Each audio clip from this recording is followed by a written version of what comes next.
from work since I got it. These things are freaking amazing. They take up less space than a bicycle, don't get hot and sweaty. You feel completely natural riding them on or off the footpath, or on or off the road. They do about 20 kilometers an hour, 20 kilometer range. It's as much fun as skiing, I guess. Yeah, amazing, absolutely amazing.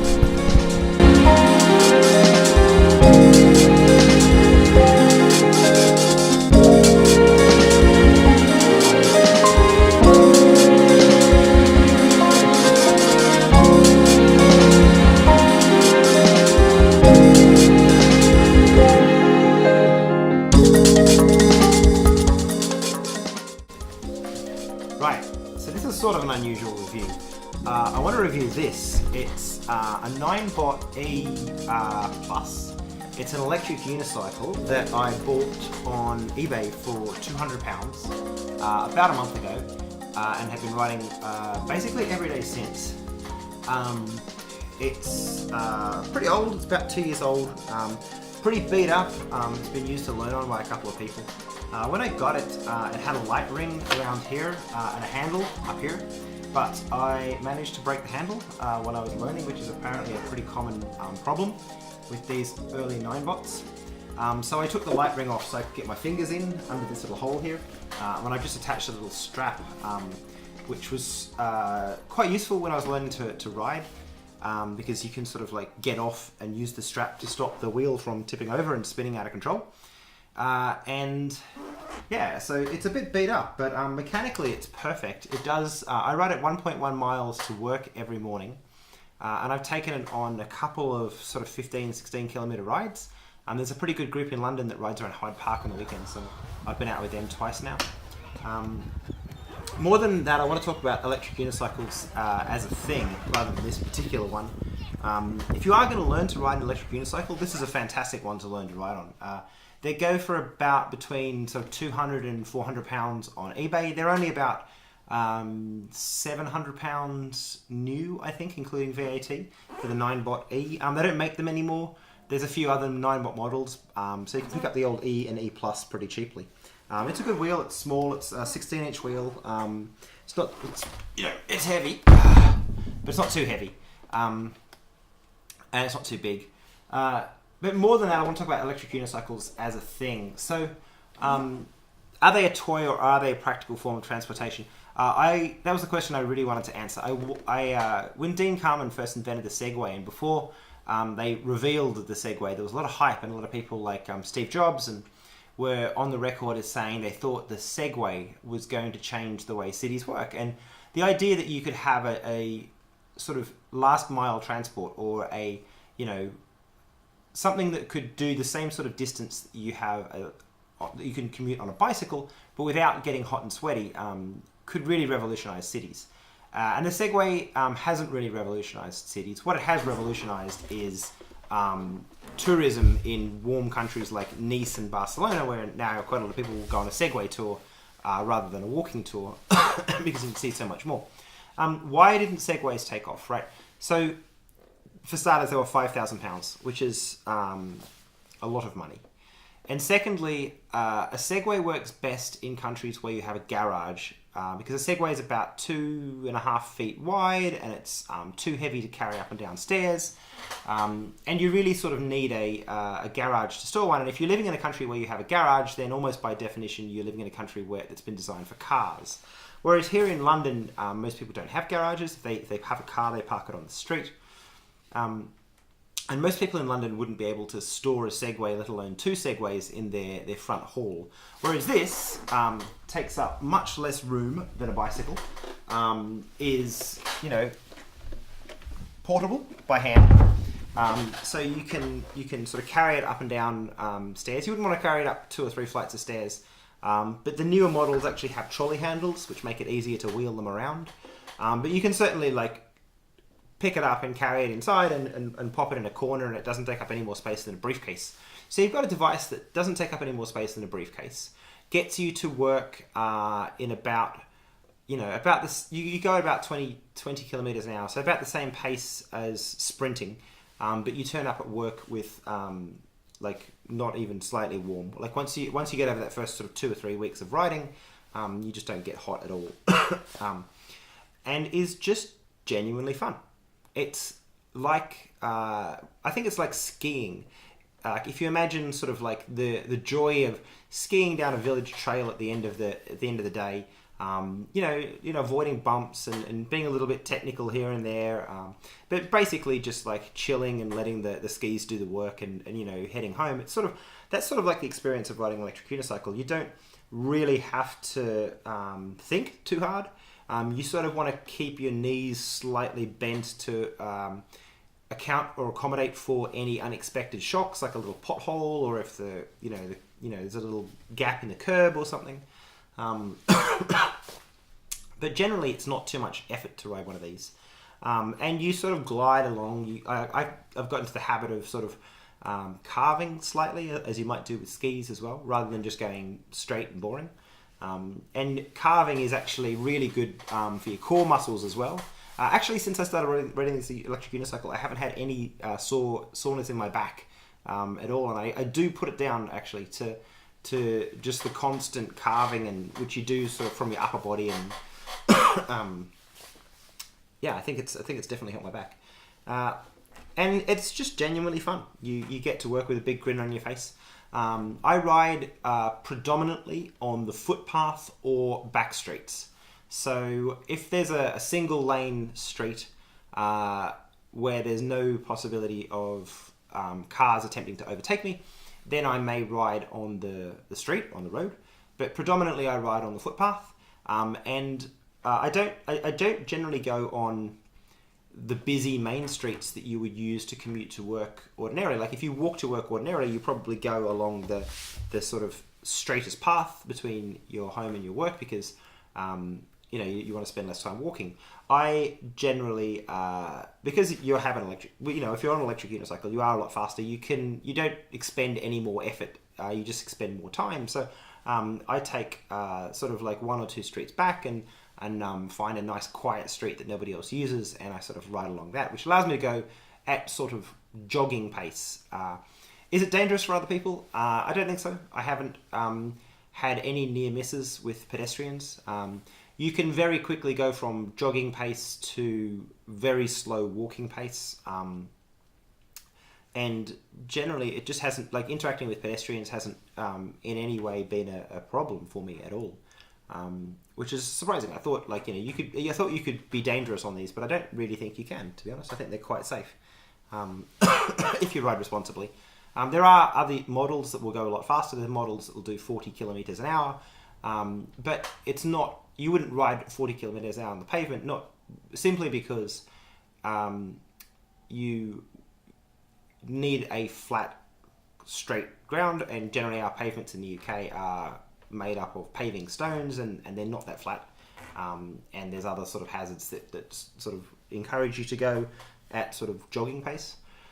You can stop one of these as quickly as you can stop from running. So if you were sprinting down the street and somebody, a pedestrian got in the way, I think you could stop one of these in about the same distance with about the same level of control as you could from sprinting. So I don't think they're any more dangerous than somebody jogging on the sidewalk or running on the sidewalk. So how do they work? So basically this is turned off right now, and it sort of wheels freely backwards and forwards. There's a red button on the front here. If I turn the red button on, after a second or two it becomes locked, and now it's quite strange. It feels like it's sort of like obeying a different set of physics laws now. It's like completely impossible to rotate, and if you put any weight on the front, it moves forward, and put any weight on the back, it moves backwards.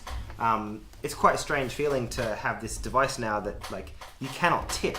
Like as much as you try, it will refuse to allow you to tip it. It just can apply ridiculous, massive amounts of torque to stop you from being able to tip it. And then as soon as you turn off, it becomes limp and lifeless again.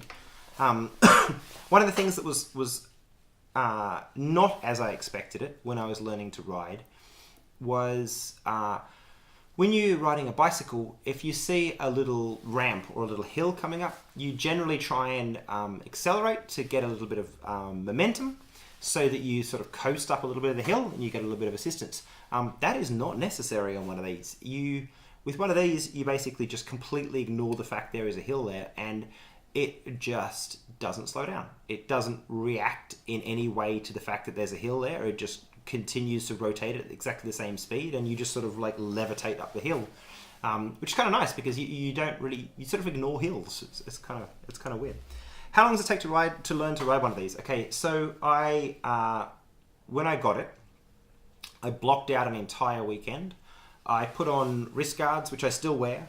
I put on my snowboarding helmet, which was great because it had proper back of the neck support, back of the head support. And the first hour felt like I would never ever be able to get 2 feet on this thing and not immediately fall off. I think it probably took me an hour and a half before I could go sort of 2 meters. Probably took me 2 more hours before I could go 3 or 4 meters. And once you have a little bit of speed, a little bit of pace, then it's quite easy to just sort of stand there. But I had no control, and I would sort of like go in a sort of half circle, always in the one direction. On the Sunday, I basically found a nice big children's soccer pitch, sort of 5-a-side soccer pitch with artificial turf and a nice soft underlay. And I learned to ride on that, so I could get on it against the wall and sort of coast off. And it took me a while until I was able to turn in both directions, like very large, long arcs. And then I just started riding it continuously, like making my turns tighter and tighter. And the experience was very remarkably similar to the amount of effort required to learn to snowboard. The way you learn is the same way. You just like basically do arcs you're comfortable with, and then force yourself to make more turns and sharper turns and lighter turns, and then turn in tighter and tighter circles. And then I more or less just started riding to work. I think I rode to work after the first weekend, but like very much slowly, like get on, get off, get on, get off. By the end of the first week, I was absolutely enjoying the process of riding to and from work. And I have ridden every single day, I think, except for one when it was raining when I left home, so I decided to walk instead. Now I feel totally natural on this thing. I've done, let's turn around and find out. So when I got it, it had done 471 kilometers before I owned it. And now, Segway Ninebot, this is the app. Let's go. They've just recently changed the name from Segway to Segway Ninebot. This one should just connect. And I'll tell you how many kilometers I've done in just a second. Okay, fine. It's a new version of the app, so everything's different and I have to tell you about it. So basic information. Mileage total, 711 kilometers. So 4, 5, 6, 7. So I've done 280 kilometers on it now. And I would say I feel completely comfortable. So I don't know whether that's representative of everybody else's experience when it comes to learning to ride one of these, but that's been my experience.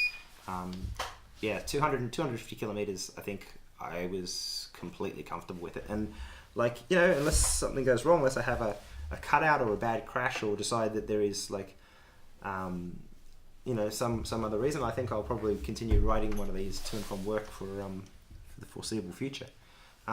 So that's my little rant about electric unicycles. I genuinely think that these fulfill Dean Carman's original promise of what city transport could be like.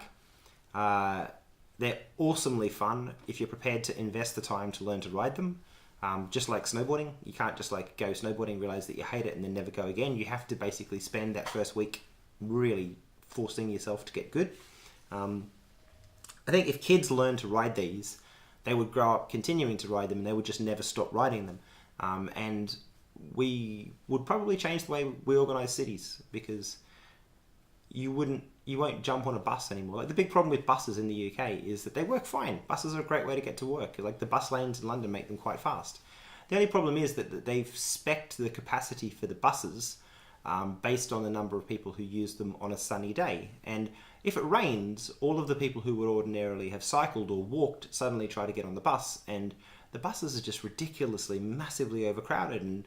And you get on a bus in London and you're instantly in a 40-degree, 100% humidity box, and sometimes you wait three or four buses to go past before you can fit on one, and it's just a generally incredibly unpleasant experience.